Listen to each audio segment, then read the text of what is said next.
네, 안녕하세요. 사유의 박종모 변호사입니다. 요즘 가상자산 관련해서 얘기들 많이 하시죠. 트럼프 행정부 출범 이후에 가상자산 가격이 올랐다 내려갔다를 반복하고 있는데요. 가상자산이 아직은 투자의 개념으로 좀 많이 사용되고 있는 것 같습니다. 그런데 오늘은 제가 이제 말씀드릴 것은 이제 비트코인, 이더리움이 얼마를 갈 것이냐, 현물 ETF가 승인될 것이냐 말 것이냐 그런 문제라기보다는 이제 가상자산을 활용해서 사업을 하시는 분들, 그리고 가상자산을 개발하시는 분들이 조금 보면 좋을 만한 그런 소재입니다. 바로 가상자산과 그 증권성 여부입니다.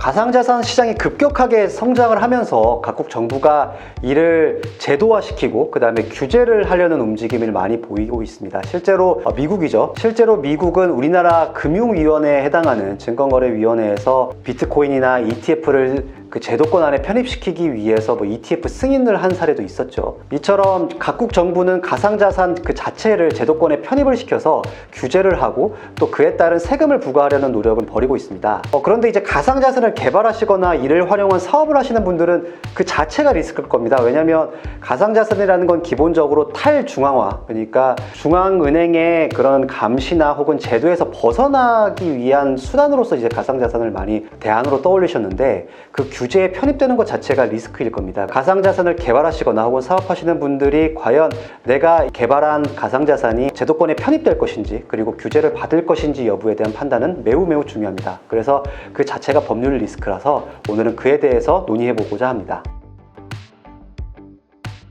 일단은 가장 큰 틀에서는 우리나라 자본시장법이 적용된다는 겁니다.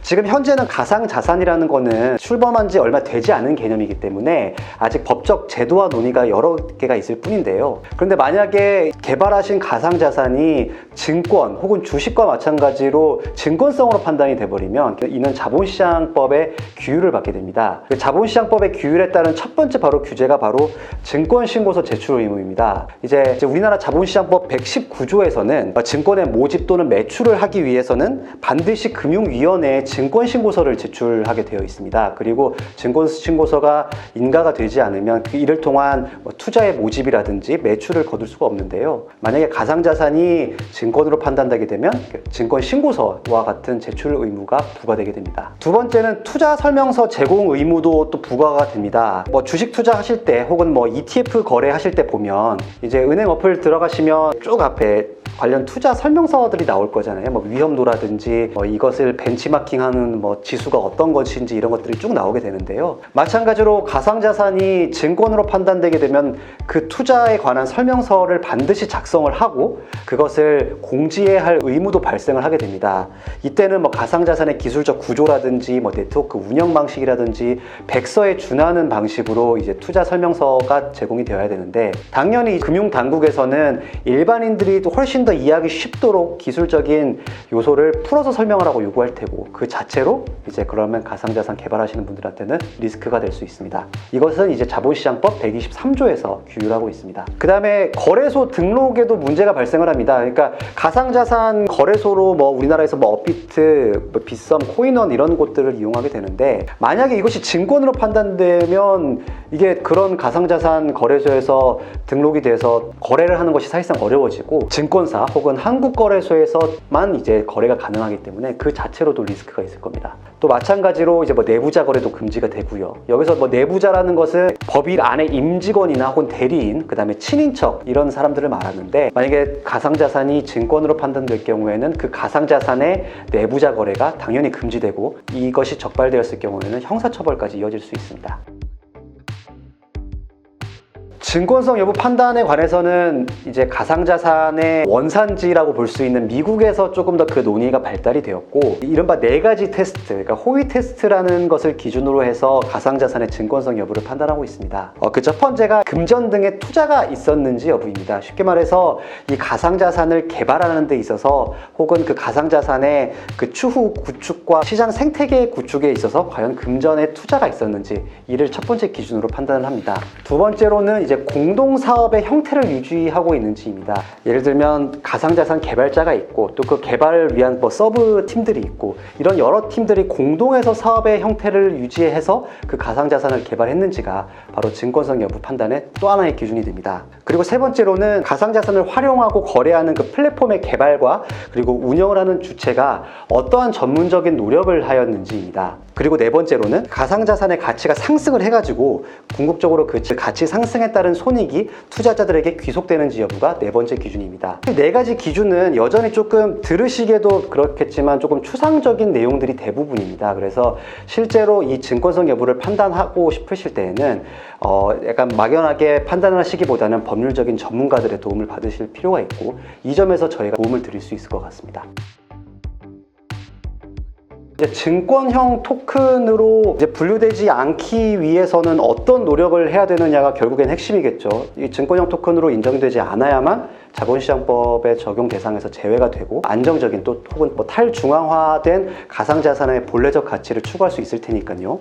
첫 번째로는 투자 성과에 따른 이익 배분의 요소를 최대한 제거를 하는 겁니다. 그러니까 이게 가상자산이라는 건 기본적으로 수요와 공급에 따른 그런 원리에 따라서만 이제 그 가격이 변동해야지, 주식처럼 예를 들면 가상자산 보유자에게 가상자산을 얼마만큼 갖고 있다고 해서 그 배당금을 주거나 혹은 뭐 그 가상자산을 활용한 사업을 통한 이익을 뭐 삼성전자 주주들에게 뭐 배당을 하는 것처럼 그런 식으로 배당하는 경우에는 이게 바로 주식과 다를 바 없는 투자증권으로 판단이 되기 때문에 이러한 요소들은 최대한 제거를 하고 가상자산의 가격이 시장의 수요와 공급의 원리에 의해서만 좀 돌아갈 수 있도록 그렇게 하시는 것이 바람직합니다. 그리고 두 번째로는 발행자의 적극적인 그 가격 관리 체계를 조금 제거하는 것도 하나의 요소가 될 수 있습니다.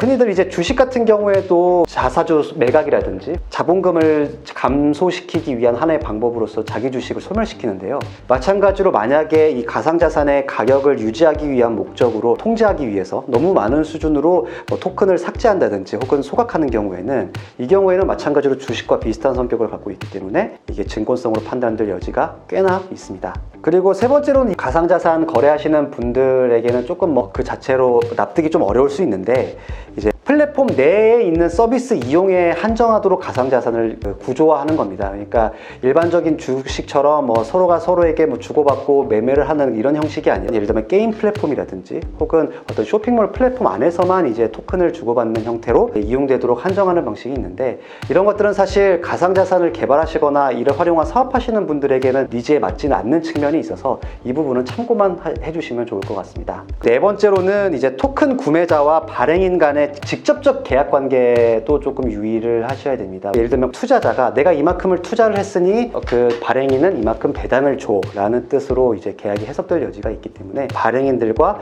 코인 투자자들이 직접적으로 거래를 하시는 이런 구조는 가급적이면 삼가 주시면 좋겠습니다. 사실 가상자산의 개념과 법률적 해석은 여전히 그 법률가들 입장에서도 의견이 분분하고 아직 그 법제화가 제대로 되지 않은 영역입니다. 특히 그 국회 차원에서 뭐 디지털 자산 기본법이 여전히 뭐 시행된다고는 하고 있지만 아직 국회에서 여전히 계류 중에 있고 아직 시행이 되지 않고 있는데요. 그래서 이게 비증권형 토큰으로 설계를 하는 것은 반드시 법률 전문가의 그런 사전 BM 검토라든지 혹은 단계별로 의견서를 받아서 그렇게 진행하시는 것을 추천을 드리고 또 향후에 이제 디지털 자산 기본법이 시행이 될 경우에 그 새로 생기는 법에 대한 그런 대응도 필요하기 때문에 반드시 법률 자문을 함께 받는 것을 추천을 드립니다. 이처럼 이제 가상자산 시장의 규제 환경은 되게 빠르게 변화하고 있습니다. 실제로 우리나라 같은 경우에도 가상자산을 규제하는 법률이 뭐 특금법이었다가 뭐 자본시장법이었다가 향후에는 이제 디지털 자산 기본법으로 해서 계속 바뀔 예정인데요. 이러한 변화하는 법률에 따라서 당연히 법률적 리스크도 함께 고려를 해야 됩니다. 지난 영상에서 말씀드린 것처럼 아직 가상자산 시장은 기본적으로 형사적 리스크 그리고 법률적 리스크를 조금 피할 수 없는 측면이 있기 때문에 이 개발을 하실 때 무턱대고 하시기보다는 조금 안전하게 돌다리도 두드려 본다는 심정으로 하나하나 밟아 나가시는 것이 좋을 것 같습니다. 저희 법률사무소 사유는 가상자산을 개발하심에 있어서 처음 BM 검토부터 시작해서 그 이후에 증권형 토큰에 관한 법률 리스크들, 그 다음에 그 과정에서 발생하는 형사적 리스크, 그리고 가상자산을 개발한 후에 결국 가장 중심이 되는 그리고 가장 중요한 단계가 될 거래소 상장이라든지 이런 것들에 대한 법률적인 검토를 해드리니까요. 궁금하신 사항이 있으시면 언제든지 연락 주십시오. 지금까지 사유의 박종모 변호사였습니다. 감사합니다.